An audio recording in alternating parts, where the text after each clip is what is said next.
ప్రస్తుతం మనతో పాటు భారతీయ జనతా పార్టీ ఉపాధ్యక్షులు కళ్యాణ్ నాయక్ గారు ఉన్నారు. కళ్యాణ్ నాయక్ గారు, ఈ రోజు బస్ యాత్ర పేరు మీద 50 సంవత్సరాలు కంప్లీట్ చేసుకుంది ఇందిరమ్మ రోజు ఇచ్చినందుకే ఈ రోజు చాలా మంది గిరిజనులు బాగుపడ్డారని చెప్పేసి కాంగ్రెస్ నేతలు చెప్తున్నటువంటి మాట. సో మీరేమో అసలు ఏం చెయ్యలేదు అని చెప్పేసి మీరు అంటున్నారు. సో అసలు గిరిజనులకి కాంగ్రెస్ ఏం న్యాయం చేసిందా, చేయలేదు? ఈ తెలంగాణలో, ఈ దేశంలో మోసం చేస్తున్న పార్టీ, గిరిజనులకు మోసం చేస్తున్న పార్టీ కాంగ్రెస్ పార్టీ. 1950 నుంచి 56 నుంచి కూడా ఇప్పటి వరకు కూడా కాంగ్రెస్ పార్టీ ఈ తెలంగాణ రాష్ట్రానికి పరిపాలించింది. మరి ఈరోజు ఎట్లా మోసం చేస్తుందంటే, రాజ్యాంగం కల్పించిన హక్కు మాకు ఎస్టీ రిజర్వేషన్ రాజ్యాంగం కల్పించింది. మరి కాంగ్రెస్ పార్టీ ఎప్పుడు కల్పించలే. 1971లోనే క్రిమినల్ ట్రైబ్స్ గా ఆ రోజు బ్రిటిష్ ప్రభుత్వమే ట్రైబల్స్ కు, బంజారాలకు క్రిమినల్ ట్రైబ్స్ గా గుర్తించిన చరిత్ర ఇవాళ మన బంజారాలది, లంబాడాలది. దాని తర్వాత స్వాతంత్రం వచ్చిన తర్వాత ఈ పార్టీ ఏం చేసిందంటే, హైదరాబాద్, మద్రాసు నుంచి విడిపోయిన తర్వాత ఉమ్మడి రాష్ట్రంగా మన రాష్ట్రం మొత్తం ఉన్న తర్వాత ఆంధ్రప్రదేశ్ లో బంజారాలకు, లంబాడీలకు రిజర్వేషన్ కల్పించింది. ఇక్కడ తెలంగాణ రాష్ట్రంలో ఉమ్మడి 10 జిల్లాల్లో గిరిజనులకు, లంబాడాలకు రిజర్వేషన్ కల్పించిన మాట వాస్తవం కాదా? అదేవిధంగా ఈ రాష్ట్రంలో ఏ ఒక్క బంజారాలకు 20 సంవత్సరాలు రిజర్వేషన్ కల్పించకుండా 50 సంవత్సరాలు ఎనికిపోయిన మాట వాస్తవం. ఎందుకు చెప్తున్నంటే, ఆ రోజు 20 సంవత్సరాలు ఎవరు ఉద్యమించారు? విద్యార్థులు. అదేవిధంగా కొంతమంది ఉద్యమకారులు ఉద్యమించే ఫలితంగా 1976లో లంబాడీలకు ఒక యాక్ట్ ద్వారా, భారత పార్లమెంట్ ద్వారా రిజర్వేషన్ కల్పించిన మాట వాస్తవం. కాంగ్రెస్ పార్టీ ఎప్పుడు కల్పించలే. కాంగ్రెస్ పార్టీ మోసం చేసింది.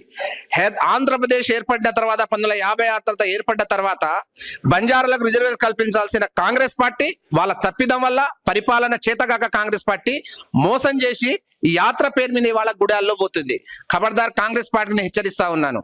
మీరు ఇచ్చిన హామీని అమలు చేయకుండా, చెవెళ్ళ డిక్లరేషన్లు ఇచ్చిన హామీని అమలు చేయకుండా, ఇవాళ మీరు లంబాడి నాయకులందరూ కూడా ఇవాళ మొత్తం కూడా ఒక ముఠాగా ఏర్పడి మీ పోస్టులు కొరకు మళ్ళీ బంజారా జాతికి మోసం చేయడానికి ప్రయత్నిస్తా ఉన్నారు.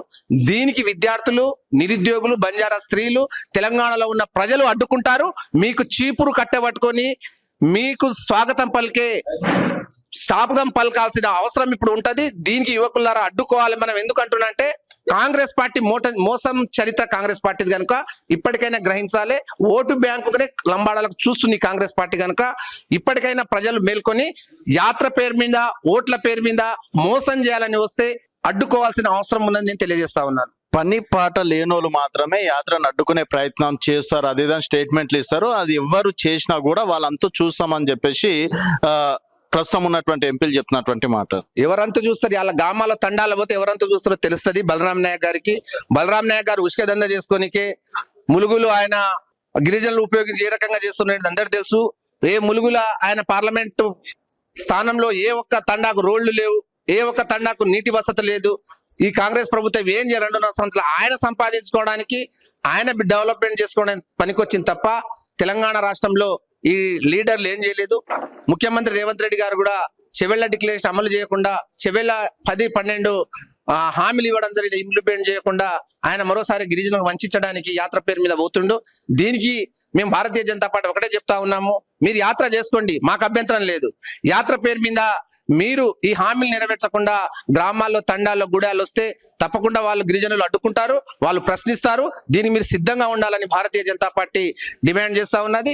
ఇప్పటికే చెవెళ్ళ డిక్లరేషన్ లో మీ మల్లికార్జున ఖార్గే రావడం జరిగింది కదా. ఇక్కడ మల్లికార్జున ఖార్గే ఈ రోజు ప్రకటించింది కదా, ఒక్క హామీని అమలు చేసిరా?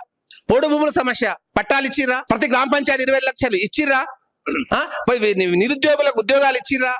అదేవిధంగా 10th క్లాస్ పాస్ అయ్యి విద్యార్థులకు మీరు స్కాలర్షిప్ ఇస్తున్నారు, ఇచ్చిర్రా? ఇయ్యలేదు.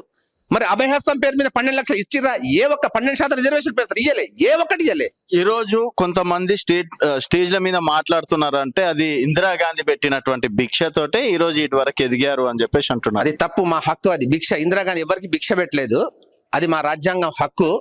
ఇందిరాగాంధీ పెట్టలేదు భిక్ష. ఇందిరాగాంధీ మోసం చేసింది. ఎందుకంటే మాకు 1950లోనే మాకు రిజర్వేషన్ ఇవ్వాలి. మరి కాంగ్రెస్ పార్టీ ఎందుకు ఇవ్వలే? 20 సంవత్సరాలు ఎందుకు వెనక్కపోయినాం? 50 సంవత్సరాలు వెనక్కపోయినాం మేము.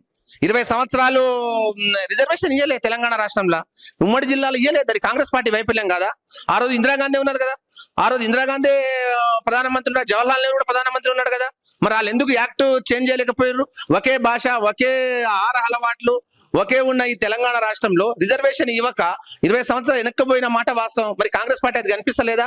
మరి యాత్ర పేరు మీద ఎందుకు మోసం చేయాలని, ఎందుకు వంచాలని పోతా ఉన్నారు? కనుక కాంగ్రెస్ పార్టీ మోసం చేసింది. యాత్ర పేరు మీద ఇలాంటి రెచ్చగొట్టే ఇలాంటి ఇచ్చినామంటే ఖబర్దార్ బలరాం నాయక్, ముఖ్యమంత్రి రేవంత్ రెడ్డి.